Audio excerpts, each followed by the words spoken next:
And we are live. Oh, yeah. We had a good time. Well, hi, everyone. We will be getting started in a couple of minutes. We're just waiting for one of our other speakers to come in and join us and make sure everything's up and running. So let's give it a minute or so because we have some fun AI stuff for you today. Behind the scenes, baby. Bringing it on. I feel like we should sing happy birthday to Carly while we're waiting. Yes, it is Carly's birthday today.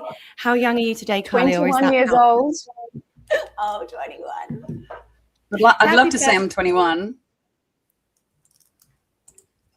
You just streaming this to Facebook. Whose doggy is that? Mine. That'll be my doggy.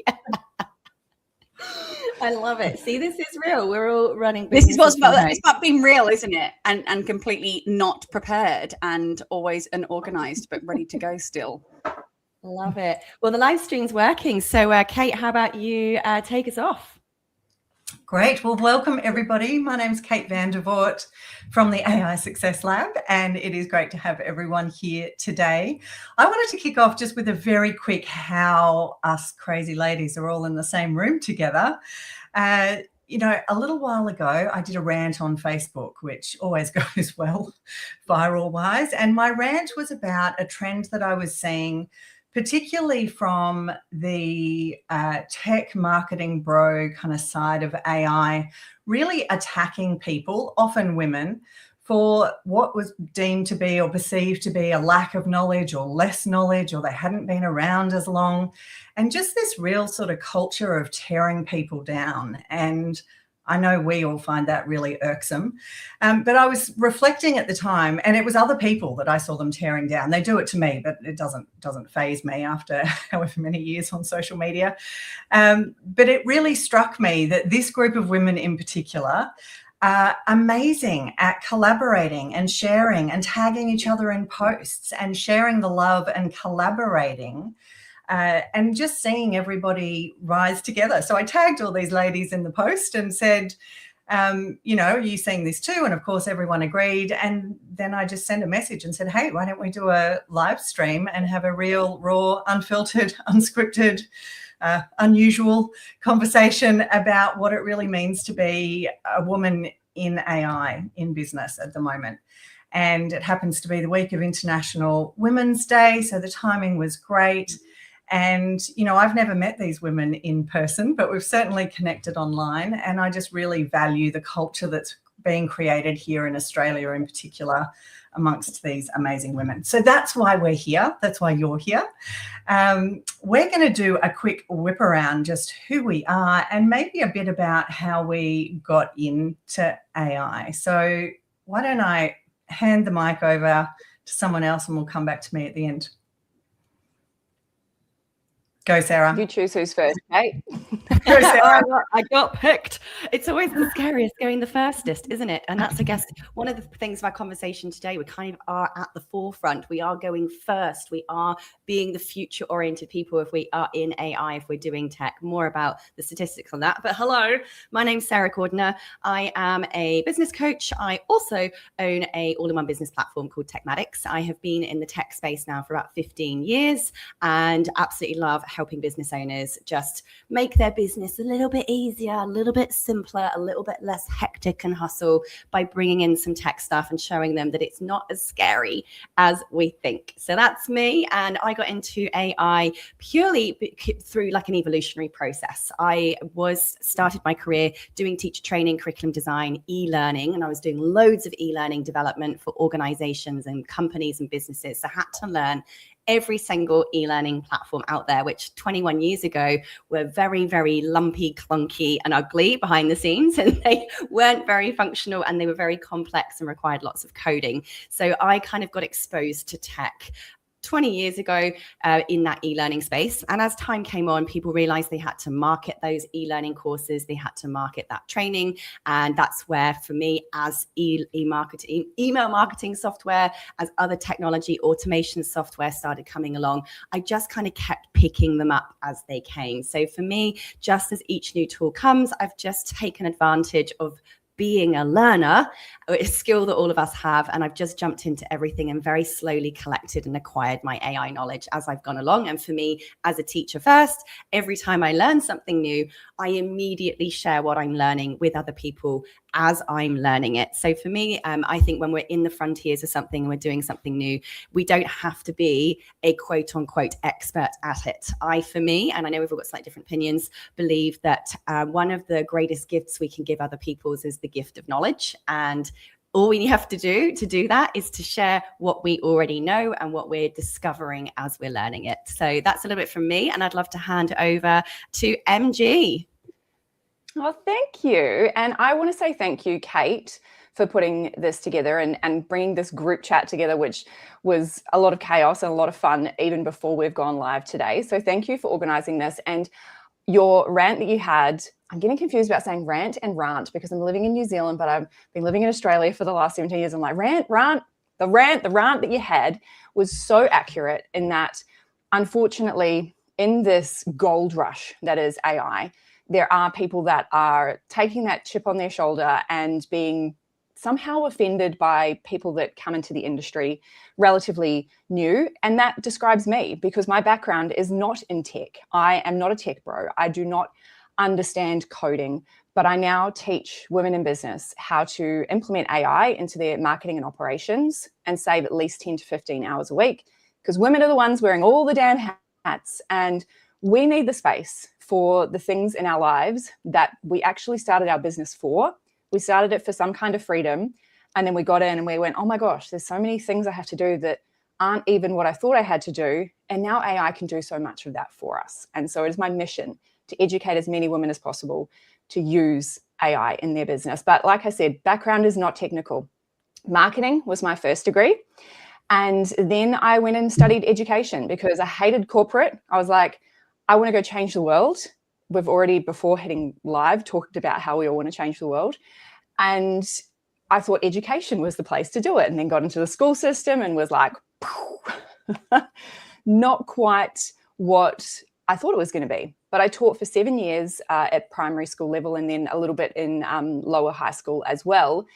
Left that to start my own first business 10 years ago, and there's been many iterations of that. 3 years ago, went all in with AI because I could see what was about to happen. And it was a risk at the time. I burnt down half of my business to go all in. It's paid off, absolutely. But at the same time, it's changing so quickly. And this is obviously a bit about what we're going to talk about today. So I'm excited to dive into it and to be connected with all these amazing women. I'll pass it to Carly. Saved the best to last, did we? No, I'm joking.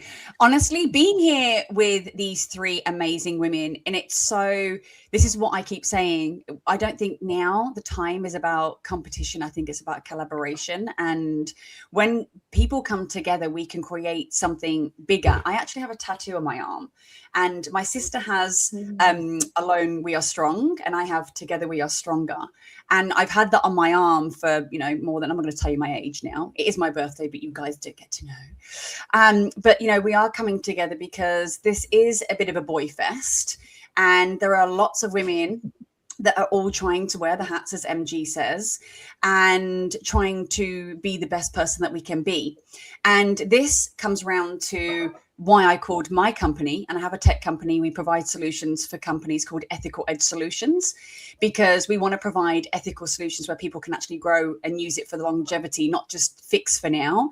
And I find there's a lot of people online that come out with this new shiny tool that say, oh my gosh, let's just grab this algorithm and jump straight on and say, this is the best thing since ever. And it's like, people haven't tested this yet.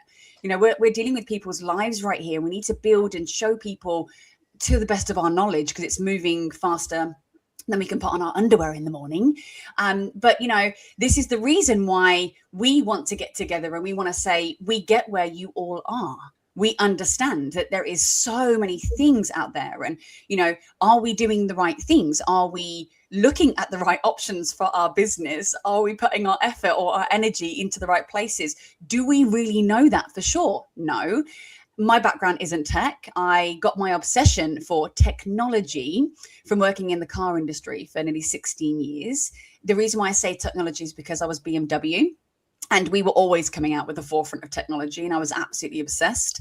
And then I went in to teach and train everybody in the automotive industry. I ended up running lots of dealerships and getting a lot of my leadership qualities from there.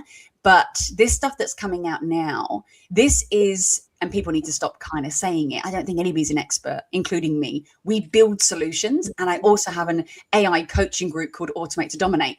But I can't say I'm an exact expert because we are still learning on the go. We are all experimenting to a certain level. So what I always say is, and what we always build is, we build the operations and the process first, main important, before we put tools on and start to get super messy and chaotic. And then we look at how AI can bring in. So I think it's fair to say, and I'm going to hand it over to Kate, because I think it's fair to say that, you know, you do not have to be smart anymore. Knowledge is power, but we can get it at our fingertips. And if we can do it, you guys can too. So over to you, Kate. Thanks, Carly. I just love how we've all got our own, you know, diverse backgrounds. So I started my company, Social Mediology, 17 years ago, and got in really early on social media when it was sort of the big black hole. No one really understood what it meant for how we were going to communicate with each other, with our customers, with our audiences. And as Sarah was saying, you know, I started teaching people what I was learning. I'd had a marketing background as well. And so for 17 years, we've grown and activated customer and cause communities across social media. And we lost most of our large corporate clients at the beginning of COVID. They cut and ran really early and saw community as a bit of a luxury as opposed to a necessity. Fools they were. And coming out of COVID, I really kind of felt like I was sitting on a surfboard. I was the dinosaur in the industry. I just turned 50.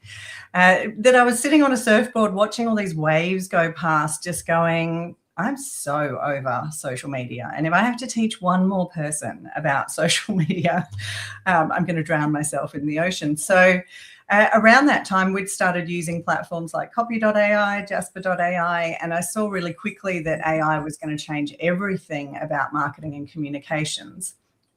And then ChatGPT came along, and it became really obvious that AI was going to change everything about everything. And I've always been really passionate about that intersection between technology and humanity. And this is going to be the biggest transformation or transition that we're going to go through in our lifetime. And this whole tech marketing of get on board or die, the gap's so large, you're all going to fall in it. If you're not on board now, you're never going to catch up. It's just not very compassionate. And I think we all have a real role to bring everybody along on this journey. And I just love that there are so many of us doing that. You know, technically we're all competitors, but everybody needs help in this space, at least for the next decade, I reckon. So there's plenty of work for everybody. Hey, I think you really tapped on something important there that we all need to highlight. And Carly, I think it was you who shared an amazing visual about this recently. Is only a few months ago, I was actually in a room face to face with the head of engineering from OpenAI. So for those of you who don't know that, that's literally ChatGPT. I was in a room, sat there face to face with the head of engineering. And he came out at that point and said, only 10% of the world have had any kind of exposure to AI at all. Literally 9% of the world. So 91% of the world still do not use AI, haven't accessed AI, don't know how to use it, know nothing about it. So we all, I think, are, especially in the business world, so exposed to this being around us all the time. Everyone's using it, everyone's doing it, everyone's ahead of me. We can kind of go into this form of psychosis where we think we are behind, where we think we can't possibly keep up because we are exposed to the very, very, very forefront of this movement, where in reality, you know, 91% of people literally don't even know what ChatGPT is. And Carly, you shared an incredible diagram on this the other day. In fact, yesterday, a report came out by Claude showing just kind of what jobs are being impacted by AI. Because again, we're seeing all this fear mongering of like, everyone's jobs are being taken because of AI. Well, actually, that's not showing to be true right now. I think it's something like, Carly, I can't remember on your post, was something like 5%, only 5% of jobs are actually even using AI for the humans to do their work more efficiently. Yeah, correct. I'm just looking at the figures now, actually, and it says something about, so there's 6.8 billion people who have never used AI ever in any form. That's just wild. But you only need to go to dinner with your family and Auntie Jan, and who says, so what's this AI thing about?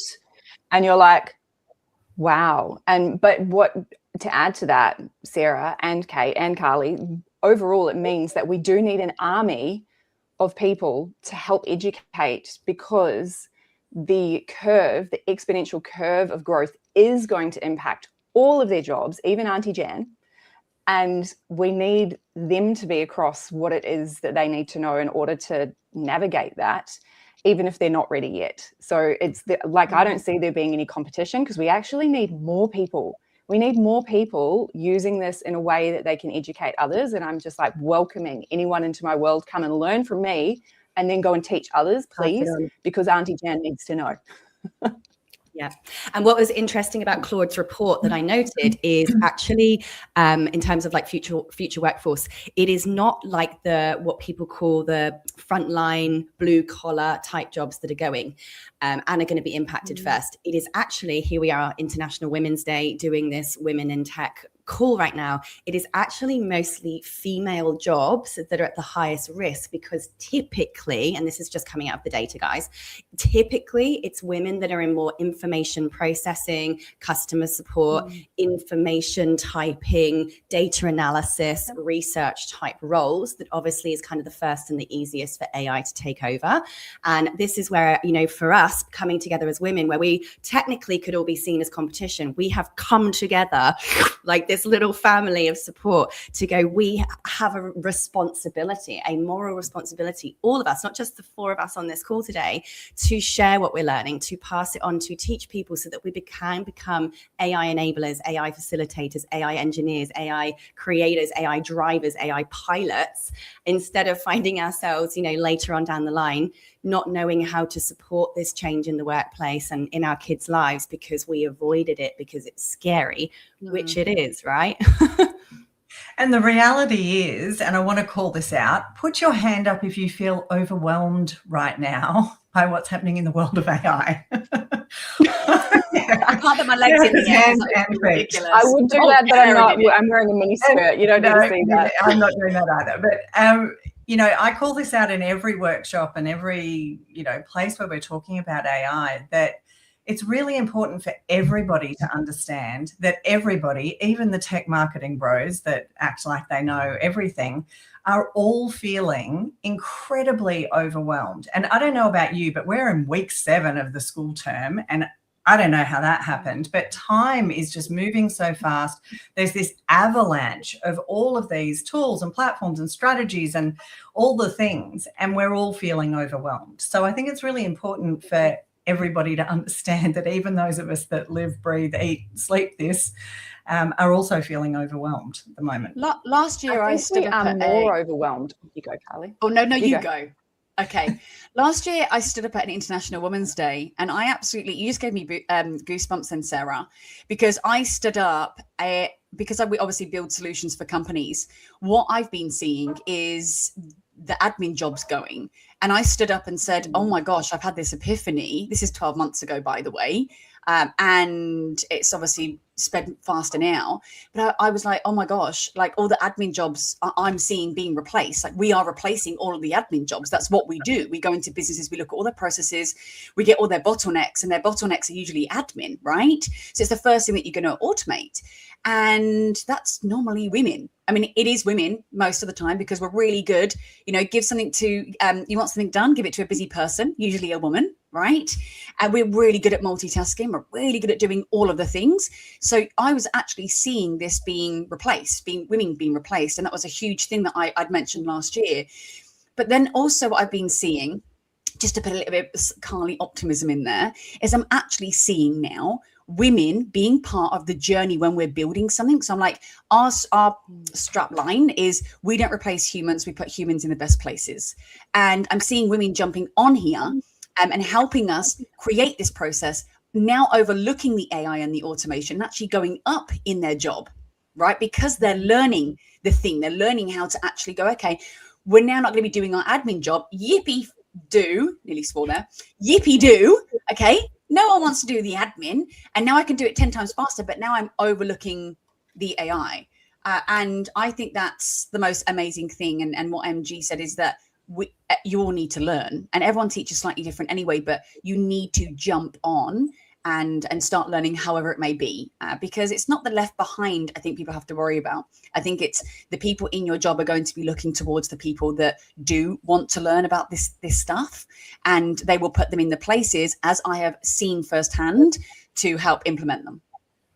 Yeah, I think, Carly, that segues us really nicely into then. So what are we, and what's everyone else watching, like what jobs are we replacing in our own businesses with AI? I think this is a really cool opportunity to kind of, let's focus on the positives, let's focus on the support, let's focus on the growth. You know, I know, Em, that you're doing this every day. Kate's doing it every day. Carly's doing it every day. For your own businesses, I guess it would be really nice for us to share some of the things that we're using AI for. And those of you watching online, if you drop us in the comments, we can see all of your comments wherever you're watching this. We'd love to hear what you guys are getting AI to do for you instead of you doing manually or you hiring expensive people for. Can I share a question that I ask above this question? With every task that we do in our business, we ask, how could AI help us with this? So this is now across the entire team, and it's an expectation. And I think all organizations are going to need to start doing that if they haven't already, is making that a part of our work ethic and thinking process of how could I be using AI for this? And sometimes that means that the first time you use AI for that task, it takes longer than it would to just do the task. And this is the trap we fall into, where we go, oh, but I could just do that thing. But then long term, if we haven't started thinking AI first, we're then in the trap of we haven't done it and we haven't implemented AI. So I always ask that question first. And so even like my EA, because I still have a human EA, you need humans in the loop for everything. She set up an amazing automation recently that I was like, how did you do that? I loved it. And it was simply taking all of my AI email subscriptions that I don't have time to open, because there's 100 that get sent to me a day, and making a summary that goes into my calendar in the time that I have set aside to sit down and read through my AI news. But I only have 20 minutes. I don't have 5 hours to read through all of those. But it not only has been summarized, it's inside my calendar. And I didn't tell her how to set that up, but because we ask this question in my business first, if I'm doing a task, how could I use AI for it? They then learn how to do those things on their own. And then each month we choose a team member to share one of the new AI things that they've done in the tasks that they do. So that, and you know, they're constantly on the spot for that. And I think that framework of working with your team using AI like that is really helpful. And then you'll find that pretty much every task that exists in your business can be done by AI in some way, shape, or form, but there always needs to be someone who's in charge of that task as a human. So humans are becoming like the managers of the AI. And so that's why we have like our streams of operations in the business. And then each person has a different stream they're in charge of. And if the AI breaks there, that's their responsibility. And that way it's not always falling back onto me. So kind of around the way of answering that question, because the sky's the limit with the tasks you can get it to do, right? And I'll let you guys maybe go more into the specifics. Yeah, Kate, do you want to share what tasks you're getting AI to do for you? Well, this is all about being raw and real, right? So I'm going to be real. We got to a point last year, maybe even the year before, where we found we had 100 half-finished automations, half-baked things that seemed like they were going to work. We went, you know, hell for leather down that path, identified the task, broke it down, what's repeatable, et cetera, all the things we do around automating tasks. And we pulled right back and so we originally did the whole audit across every task, every role, every department. How can AI lift productivity? How can it increase impact? And then looking at how to apply the automation to that. But we did get to this point where there was so much that was undocumented. Things would happen in the background. No one really understood how it was happening or why it was happening. And I'm sharing this because I know a lot of our clients come to us in the same space, and we were there ourselves.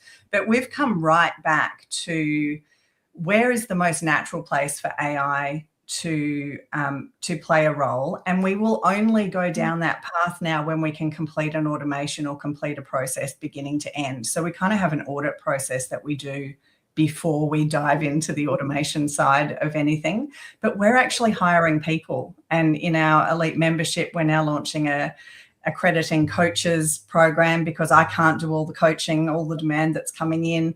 So for us, we're actually growing our people side to keep up with all of what we're generating with AI. So just a slightly different perspective, because I know Sarah and Carly have got plenty to say about automation. Yeah, Carly. No, you go first. No, well, I know you might get a bit more techie than me. I'm going to keep mine really simple, because a lot of people look at me and go, like, Sarah runs a tech company, right? So she's going to be super techie. And don't get me wrong, I am obsessed with automations. So for me, I think one of the simplest things are to understand that we don't have to make tech complicated to make it productive, to make it useful, and to make it powerful. So most of you are already using tools that have actually been in existence for years, like 8+ years. There's already been AI built into a lot of the tools that we use. It's only really now we call it AI on such a big scale because it's become more mainstream. But for me, I will look at what stuff would take a person to respond to and do. And I have really focused on just my basic CRM operations in going, you know, what would normally be a customer applying to something? If I'm doing cold outreach, can I use a workflow inside my CRM? For me, that's Techmatics. But is there a way that I could automate them getting that information being followed up with? And these are really, really simple workflows. And the reason why AI comes into this is because there is actually now a chat GPT option, or any other LLM model you're using, to kind of personalize these emails that are given in normal CRM workflows today, which take it to the next level, where some people said, I don't want to have an automated workflow that will follow up and send emails because it's not personalized. Well, now it's completely personalized, because these emails can be written in the workflow with AI itself, taking information from the client's record, from forms that they filled in. But for me as well, the other main thing that I'm using it for is really simple custom GPTs or custom gems. So for those of you that are new to that, I know that this is one of MG's superpowers as well, is kind of sitting there and going, if I was to hire different employees to do different tasks in my business, writing social content for me that sounds exactly like me, creating my own custom bot that literally is trained in all my knowledge and information. So custom GPTs definitely save us a lot of time in me no longer having to do everything and me being the bottleneck. But one of my favorite ones I'll share that has been massive for me is that I have created a simple Zap. Those of you who haven't heard of Zapier, some people say Zapier, who cares? Similarly is N8N or Make or Pabbly. All of these automation tools are exactly the same. But I made one that really reflects my work. So again, as Em said, ask yourself, what do you do? Not what I do, not what Sarah does, not what Em does, not what Carly does. We all have different businesses, right? You need to ask yourself, what do I do all the time? What is my working process like? If you can't tell, I like speaking. And so I have constantly used an AI transcriber tool called Otter to record all of me and my customer consultations, to record every webinar and workshop I deliver to my students, to record myself thinking out loud, to record my long-winded answers when clients ask me questions that I just want to get all of my knowledge out of my head. I just talk to the Otter. And what was taking me ages is, after these workshops, after these consults, after my verbal brain dumps, I was having to manually go into Otter, copy and paste the transcript, put it in my chat GPT and say, turn this into a blog post, turn this into social media posts, whatever, turn it into content. There was kind of that manual step. And if I was back to back in calls all day, it wasn't happening until tomorrow. So I created a simple 3-step Zap that just says every second it checks, is there a new Otter recording from any means? If there's a new Otter recording, it chucks it into a chat GPT step that turns it into a blog post, and then it sends it to me by email. Now, I've chosen not to auto post that onto socials because it could have been a private consult. It might have included information that we don't want to share. It could have been the recording of a HR meeting with a staff member. So the point is, though, it automatically detects it. It automatically creates the blog post in the structure I've told it to. And then it's ready for me to just copy and paste and edit out. And it's literally my words, my voice, my style, and just composed together in a way that has taken out for me hours worth of work. So that's one of my favorite I've created. Carly, how are you? What are you using AI for? Some of your favorites?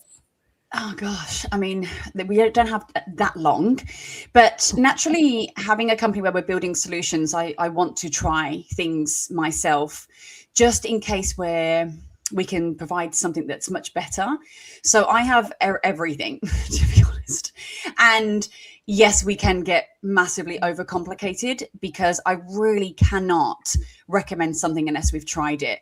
So once again, we do an AI operations audit on a business, which is what I've done on mine.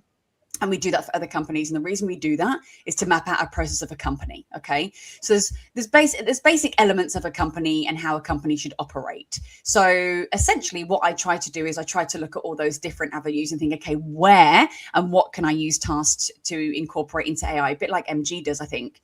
But we have gone at a high level. So we've built things for, huge construction companies and NDIS companies where AI is actually infiltrating into the system to get super complicated. But I do think that the best way that people can adapt it super simple, rather than doing what I do, doing it really complicated and using agents. I've just built an agent, for instance, to connect with people on LinkedIn and message people. There was a way that an agent can literally take every single one of your processes. And now, because we've been using automation and AN and Make and all those things for a long, long time, there's a way that you don't even have to use those. As long as you can connect to a certain system, the agent can actually do it all for you without the automation platform, which is super cool.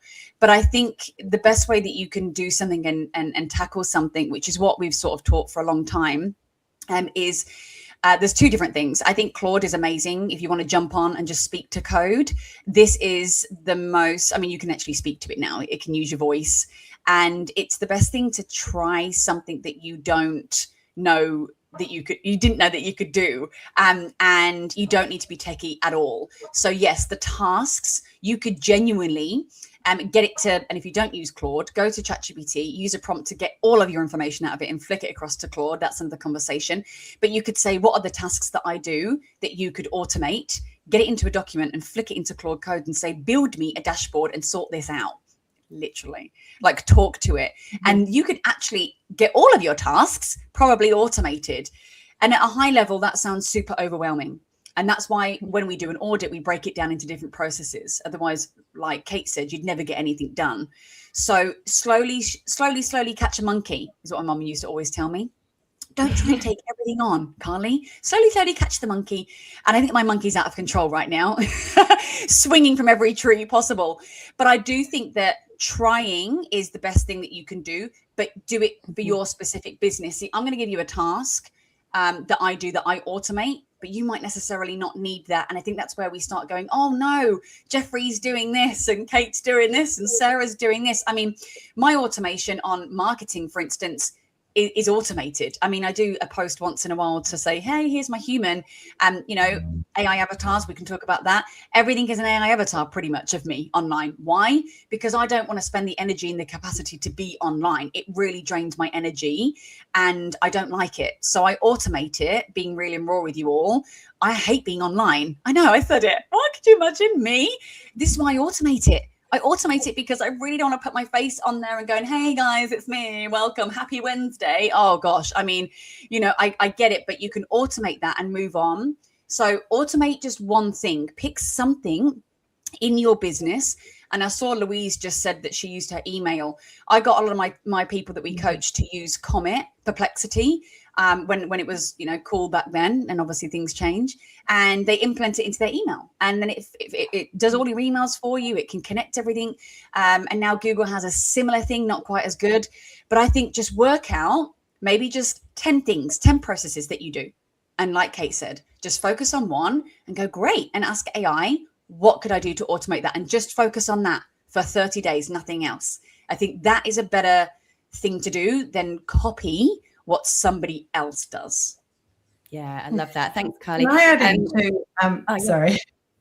I was just going to say, Therese asked something about moving into AI agents. And one of the bridges that we've found that makes this super simple to kind of get into that agentic world, and I know there's a lot we could talk about when it comes to AI agents, but we've converted all of our gems, all of our custom GPTs into skills in Manus, in Claude. ChatGPT has just launched skills, and skills allow you to it's like creating a tool that has all of the steps for any workflow that agents can just pick up and put back down again.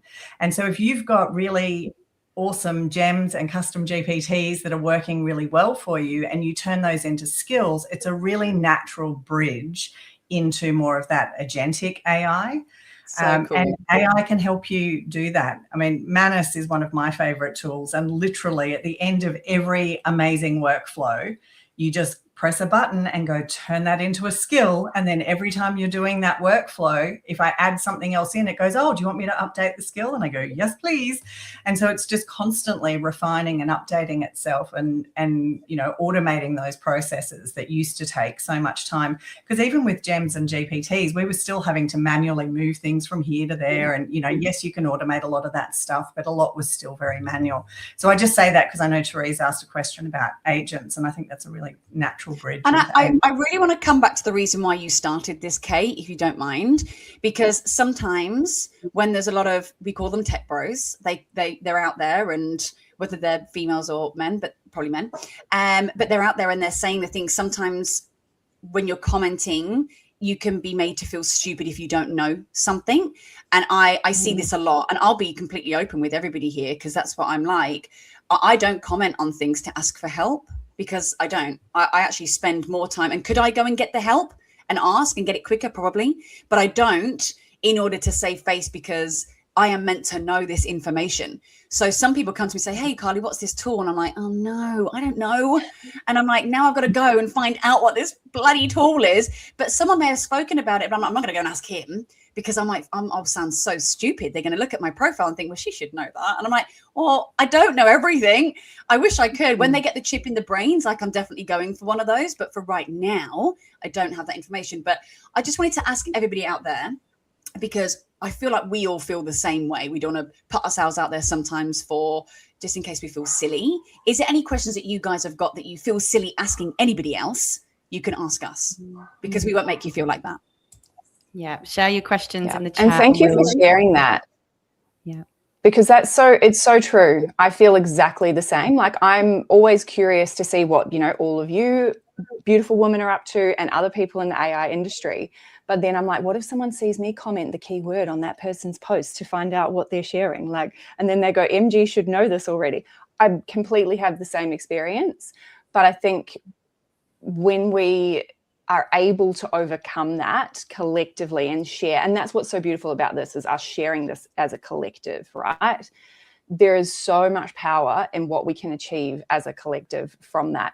And sometimes, you know, you get in to see what the tech bro is actually sharing, and you're like, oh my gosh, they really hyped it up to something like, you can make $10,000 in 3 seconds with this 1 second automation. And it's like, one platform is dead now. Everything's dead. Everything's dead. Now this is the new That's what's thing. beautiful about the communities that we're all creating, because social media is not a safe place to show up and ask the dumb questions. And I think that's where the value, you know, we've all got our communities and our memberships that we're running. The value there is that it's a safe place. There are no silly questions. We're all learning together. And that's, I think, how women in particular work well, is collaborating together around learning. Yeah, and this is, I think, the only thing that can literally be consistent today that we can count on, is that we are only ever going to be learners from this point forward. Gone are the days of being an expert, when expertise was kind of defined by how many years you'd been in a certain industry, by how many qualifications you had in industry. I myself, after 2 degrees at university, those degrees mean nothing now as a curriculum developer and teacher trainer.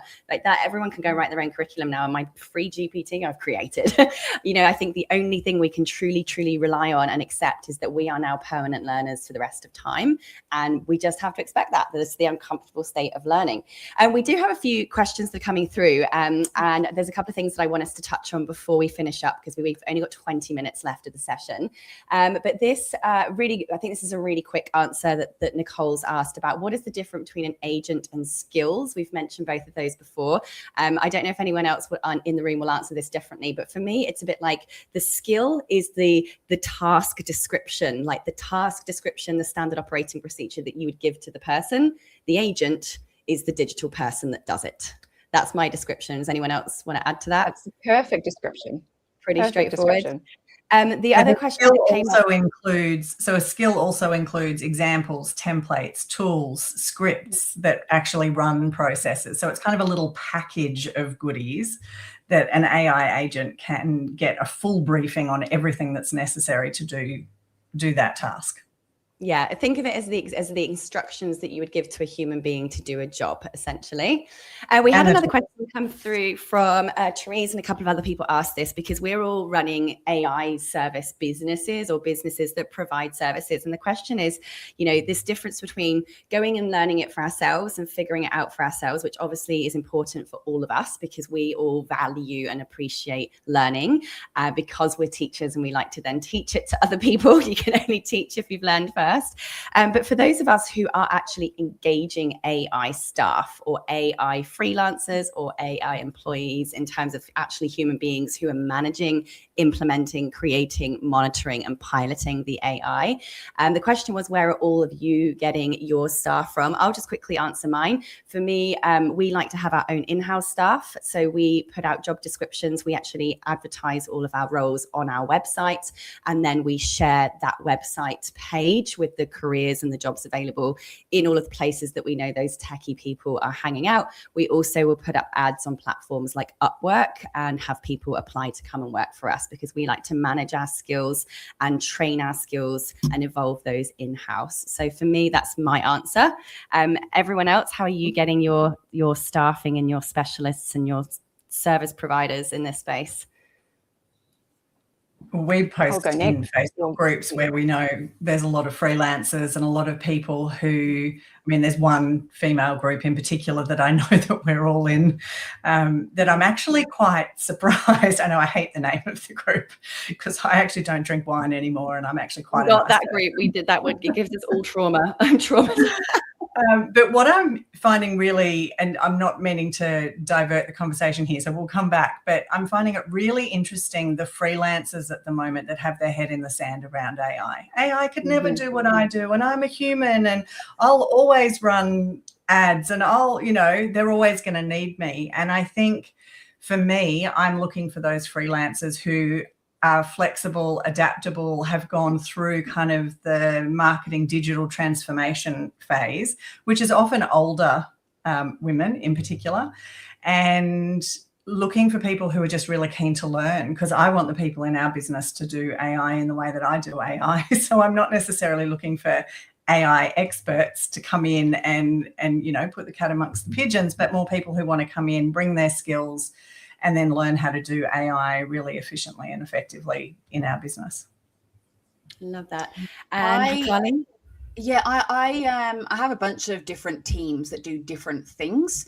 So when somebody comes to me, they could be in construction or healthcare or every single niche. They come to me because they want an AI solution. So I have different teams that have different skills and different levels and different ages. So I think it's really good to fit, that with a different skill set with a different solution, but also all their brains work differently. And even when I had my previous tech company, I never actually employed anybody on ground because I never could get the same thing out of one person that I could do with a whole team of people, because I tried and I have tried. So I have different teams that do different things. And some of them have come from me working with them for a long time, but they have like an old way of doing, say, AI, where they actually build it from scratch. Then I've got my new team that like all the nice shiny things that are really quick to use, and we can implement them into like the smaller businesses. And then I have a mix of both, but all over the world. And I find those because I speak to a lot of different companies all the time that are building these solutions and have had a lot of a lot of gain in this. But like I think Nathan just said, like no one is an expert. It just is how fast you all learn together.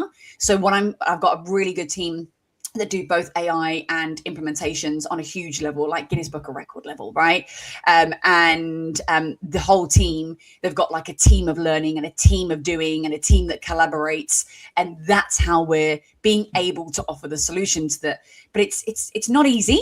But that's how we do it. And if I ever want to find somebody, there's a really cool way of doing it, go on to school. And if you're in any groups on school, there are people, so there's some really cool people to follow.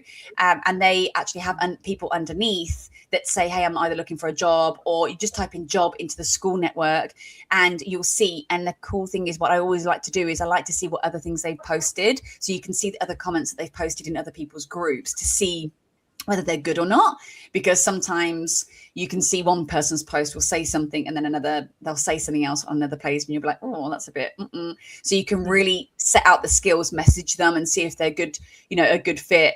But also people that are commenting on other people's posts. I'm a bit obsessed with looking at people's comments on other people's posts. So I only deal with people that are positive and optimistic and kind. And if I see that they've actually been negative on any of the posts they've ever commented, I won't have them in any of my, So I think that's a really good, I think school is a really good one to go if you just want to find somebody that can do something. Yeah, I love that's that. a great hot tip. I had not thought of that, but that is a real, like I'm in a heap of school communities. We probably all are, but that makes perfect sense. Thank you. That's going to be my next hire.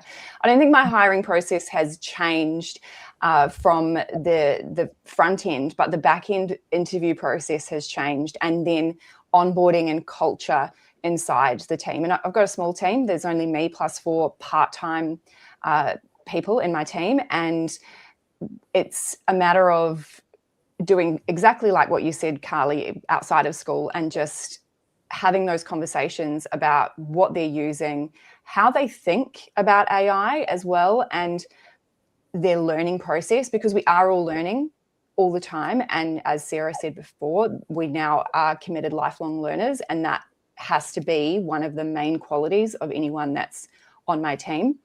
And I will reiterate what Kate was saying around freelancers and anyone that's doing kind of virtual administration work. I believe now already, not in the future, right now, every single business needs a tech VA. I have a tech VA. So as someone that is a VA specifically for tech, not for social media, not for admin, for tech only. And those people need to be the ones that are able to, work out and troubleshoot those technical issues, use platforms and learn how to continuously adapt, basically, because they're always changing those platforms. And then there's a new platform that comes out.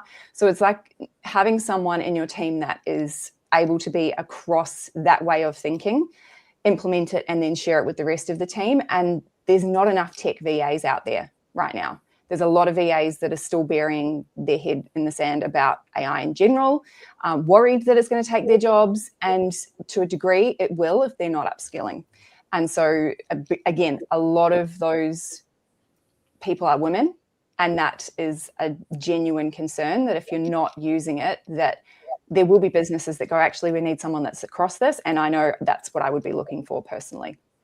Yeah. Can I add something in there too, just for women in particular who are of a more mature age, those of us over 50 by 2 weeks. I think there's a real fear that we're going to be left behind because this is a tech transformation. It isn't. This is a human transformation that we are going through right now. And people talk about human in the loop all the time. I actually think it's more about expert in the loop. And if you actually don't know anything about the topic or whatever it is that you're working on, it is impossible to tell whether what's coming out of AI is accurate, whether what you're doing actually has an impact, measuring any kind of return on investment. So for those of you that have the business wisdom and the experience, or you have this body of knowledge that has carried you through your career, when you now augment that with AI, you are immensely valuable to other organizations and businesses in whatever industry that is. And, you know, when we work in the corporate sector, it's often the younger people that are more resistant to AI than it is the older people. You know, the older workers are like, bring it on. If there's something that's going to help me do my job better or do it faster or see me through to retirement, I'm all in. And they're really open and curious. And I'm noticing a lot of the younger workers, whether they just feel, you know, a bit threatened by where they're at in their career and all of the change that's happening, but they are more worried about environmental, intellectual property, creativity, and all of those kind of values-based, you know, things that come up around using AI. So I guess I just say, if you are of an older age and you're worried about how you can transition into this, bring all of your skills and your wisdom that you've already got and augment that with AI. And for at least the next few years, you're immensely valuable. Love that. That's a really nice segue into something that I think is important for us to bring up is our personal, private, individual, autonomous positions that we individually take on how we want to use AI. Because I think a lot of us, we all use it in different ways. And are they right? Are they wrong? I think we have an opportunity here to make decisions for ourselves around the extent to which AI is used. And we've just seen one of the first AI laws be passed around using AI avatars or likeness of another person. There is now officially criminal ramifications to making AI likeness of other people. And we have a pretty hilarious story, actually, that Em can share in a second, about us literally encroaching on and breaching each other's own personal stances on how we use AI. I got another one a couple of weeks ago. I was delivering a AI training, and I was teaching about how we take our real face, real photographs of us on our phone, and can adjust elements in the photograph to match what our social content was about. So for me, it was about keeping the face real and changing the background from like your crappy office background to a jungle, or changing your blue shirt to a pink shirt, whatever. Mine was about enhancing elements of the picture, but not our face. One of my students came out of that and posted on Facebook, oh my gosh, I can't believe I just got taught to completely change my face. You know, people hear completely different things to what they're being taught based on the lens and the fear and the ethics and the values that we each hold. And I think it's critical that we all decide, well, what is right for me, and what will I do and what will I not allow when it comes to using AI. So Em, I will hand this one over to you, because it's kind of funny, but actually it's really not, around like the complete faux pas that I made when I made the image for this live stream. It's a good story. And I think the thing is, we're all able to be leaders and have a great discussion about it. And it does lead into this topic really well. So on the day that Kate created the group chat to talk about this event that we're now running, I had posted a whole lot of opinions that I have about AI. You know, those kinds of posts, the ones that are like, right, here are the opinions that I'm going to share that people are going to have things to say about. And the first one was that if you're posting an AI image of yourself, then you're catfishing. And within 2 hours of posting that, we posted the group, the Facebook event that had the photo that Sarah had created using an actual photo of me, but then it created an AI photo of me, and I looked like MG Kardashian. Like the cheekbones, like all this. I was like what I would look like or will look like when I decide to start getting fillers. And mine had no makeup on, so you got the good end of that deal.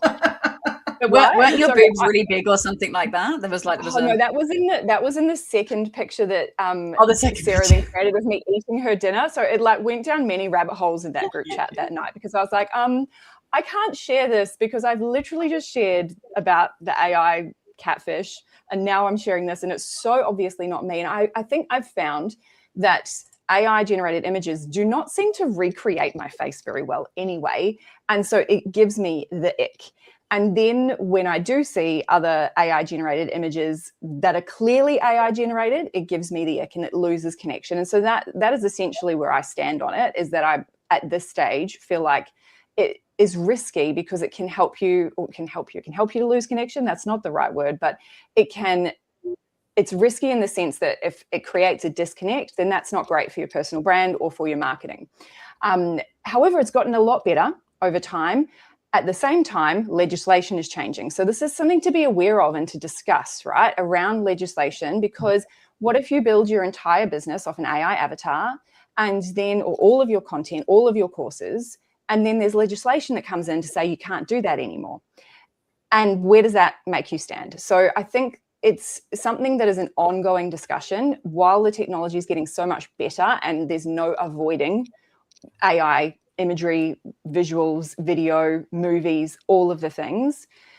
We do need to consider what our own ethics are on it first before we take action, and not kind of just get shiny object syndrome, and also consider your IP when you die. And that's a morbid thing to say, but we're all content creators. We're putting videos of ourselves online. What happens if I cark it tomorrow? Does my AI avatar live on forever? What's my personal preference around that? And is that written somewhere so that can either, be followed, or there's a framework for my team, my business, my family, my legacy after this? And that's something that I think is a really big discussion piece from like now.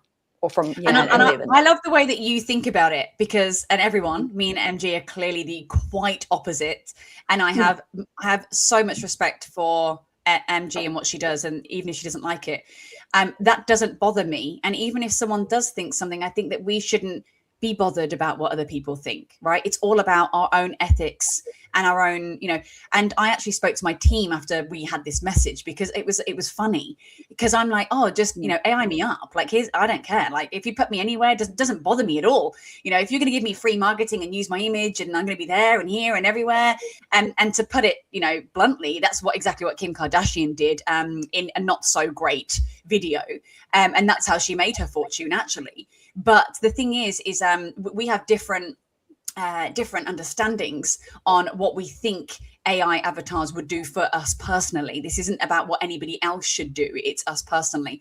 And I love AI avatars. And bearing in mind, I have an AI company. I think it kind of relates to a certain extent. I feel like if you were someone that was a heartfelt leader and you were looking at connecting on like maybe it wouldn't work, but for me, and because I can only care about me, I love it. I love the fact that I can do it on automation. I love the fact that I don't have to get up and put my eyelashes on, because usually I end up with my eyebrows because I can hardly see because I'm short-sighted. So it takes me a while. But, I love AI avatars. I love seeing other people with AI avatars, because, you've got a mom that's got 2 toddlers and she's got, everything that's going on, and she's running a business and a baby and and you think, oh, that must have taken her 3 seconds to do that. I love that for her. And that's how I feel about it. I'm all about, when we build solutions for people, what is it that you want? Do you want money or do you want time? Okay. And what is most important to you? Time is really important to me. So that gives me my time back. So yeah, but somebody highlighted something to me. Okay, what about if someone used your picture? And this is what we'll probably go to Sarah after this. What if they used your picture and they used you as like with no clothes on, or with you? Because I actually don't like it when my avatar comes out and it's got my boobs out, and I'm like, oh damn it, why did it do that? So I delete and then I re-upload. So I have to keep an eye on it, and it keeps doing that, and it really bugs me. And she said, okay, but what happens if it does that? And someone else did that, and I thought, oh, well, I wouldn't like that. So there is a bigger conversation here. I don't know. Over to you, Sarah. What do you think? Well, I'll sort of just say that for me, one of the things that I really loved about us lot coming together is that we all have actually really different standpoints on this. And there's some comments coming up now saying, so hang on a minute, are you guys saying it's bad or are you guys saying it's good? We're not saying it's anything. We're saying it's important to choose for yourself what your position is. We've got 2 perfectly exact opposite ends of the spectrum on this call alone. Carly absolutely is so obsessed with creating fake versions of herself using AI that every time she stands in a room, she opens her presentations with, see, I am actually real. Whereas MG, like, her position is absolutely never will I at the moment use AI versions of myself. Kate, I'd actually love to see where you sit on this. Like, how do you feel about using AI to create ourselves, replicate ourselves. Where do you sit in between the Carly and the MG scale? I am. I'm like right smack bang in the middle, because I am old school when it comes to social media, and it still very much is me, but I don't do a lot of me naturally anyway on social media. But what I've just had happen, I spoke at an event last week where whoever did the marketing had zero skills at all, created an AI image of me that was horrific, boobs out, like it was the worst image. In fact, he'd taken it from a post I shared about this is what happens when AI goes wrong, and he'd used that image and put it into AI with our logo, and the words on our logo were all changed. It was terrible. So we've actually got in our contracts now that no AI images are allowed to be made of me unless they come from us, so that we control the quality around that. So I do create AI images of me occasionally for marketing, but it's more demonstrating what's possible and what can be done. But my level of quality, I could do 100 reruns of something to ensure that it's at the level that I'm happy with. So I certainly don't automate that, but I am very interested in AI video avatars at the moment, particularly when they can be live on your website, having conversations with people. We're kind of diving into that a little bit. Yeah, I love that. And Kate, I'm with you. I'm sort of like, I have one leg either side of the Carly and the M scale here. Is for me, I'm about marketing. Yeah. Oh, we could go really wrong really fast right now. Yeah, for me, I'm about marketing. I'm about volume, but I'm also about making sure that volume does come with quality. Like for me, I wouldn't ever let AI just completely produce written content for me. I really love writing. I love creativity. It's actually my favorite part in my business is creating content. So for me, again, it's pick what you love. If you hate it and you're not doing marketing because of the fact that you hate content creation and you hate image generation, well, then here's the perfect opportunity for you to completely outsource something that you despise doing in your job that has to be done, because if you haven't got business, you haven't got any income coming in. So this is for me where I'm always saying to people, like, decide what works for you. For me, I've chosen, I again wouldn't care if I had a completely fake version of me made. In fact, my team do it all of the time to fit in with a particular video they're making or something else. But I usually in my own content will use real pictures of me just taken as selfies on my phone. I'll upload it to my Gemini app or my ChatGPT app and say, change my shirt to my actual logo brand colors. And put me in a different background, for instance, but it's still my actual real face in it. That's just my personal perspective on there. Where I draw the line, however, is like you said, Carly, is where these pictures are being used to depict somebody doing something wrong, doing something illegal, doing something bad, doing something inappropriate. This is where this new law has come from.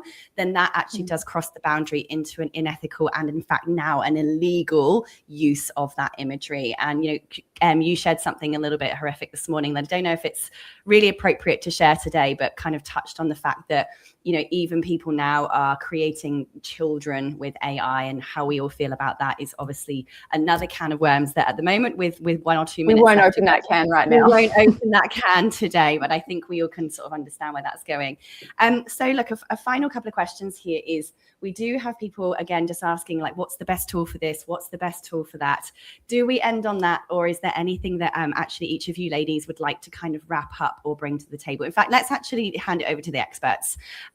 Kate, if you could kind of share something that everyone could take away from today. It could be a tool, it could be a message, it could be a tip. What would you give everyone to take away from today? One of the things I'm really passionate about at the moment is helping people to see that we are all individually responsible for how we use this technology. I started a podcast called The AI Grapple, where we grapple with what AI means for us personally, professionally, for humanity, the small questions. We've just hit our 50th episode. But on that, we really grapple with what this huge transformation means. But at the end of the day, we are each individually responsible about how we use this technology. Excuse me. And we can blame governments, we can blame the tech, we can blame Sam Altman, we can blame the Department of War. But I really just encourage everybody to start asking some of the values questions. Start asking, what does this mean at the different levels of my life, and really make conscious decisions about how we're using this technology. It's a whole lot I could say, but I just want to leave people with that, because I think as a human race, we will replace ourselves. We will do ourselves out of existence if we don't all start to just really ask those questions and be more conscious about how we're approaching this. Nice. What about you? I want to give a practical tip to finish, because it doesn't matter where you are at in your AI journey. There is one thing that every single business needs to be doing in order to continue moving the needle with AI in your business, and that's to get really clear on all of your processes from a completely granular level. Because what is coming is agentic AI, or it already exists. It may not exist in your business yet, but it will. And in order to be able to pass off tasks to agentic AI agents, that's a word that's just thrown around a lot at the moment, agents, but making it do the work for you. The only way AI will be able to do work for you is if you are really clear on exactly the step-by-step processes you go through. And the majority of small businesses have it all in their head or not very well documented. It's a great program called Scribe How. You can get it on your Chrome browser, that when you're doing a task, have Scribe How running on the side, tracking every single thing you do. It then becomes a PDF that you can give to an agent. Even just agent mode on ChatGPT can do this. And that will go and do that task for you step by step. But you need to know what those steps are. And that's often the first thing I have to do when people come into my program, is they're like, I just want to create an agent. I'm like, you need a process, because otherwise your agent can't do it. So start with the process. And you can get AI to write the process. Yeah, exactly. Give it the PDF from Scribe How, get it to write the instructions, give the instructions to the agent. Boom. Love it. Carly. Yeah, so we deal with bigger companies, also small ones for the AI coaching side, but bigger companies where we're building solutions. And I think there's two different ways that you guys can do this now. You can either DIY something yourself, which means you're going to take hours and hours learning the thing, possibly the wrong one, that you need to be learning to be able to put it into your business. Or you could join somebody or someone, whoever it is, or watch a bunch of YouTube videos, just one particular person, so you can follow and DIY it yourself. And as MG said, it's knowing your processes. However, on the other side of it, there could be things which we see on a daily basis, is that companies are not actually doing great processes. So I wouldn't really want to copy what they're doing, to be honest. And now there are agents, or you can build an agent for a specific process, and you can go and get it to research what would be the best process for this particular outcome or company or whatever, distribution or e-commerce or selling something or whatever it is in your business that you do. You can go and research that now to give you a better process. And then you can implement the AI on top of that.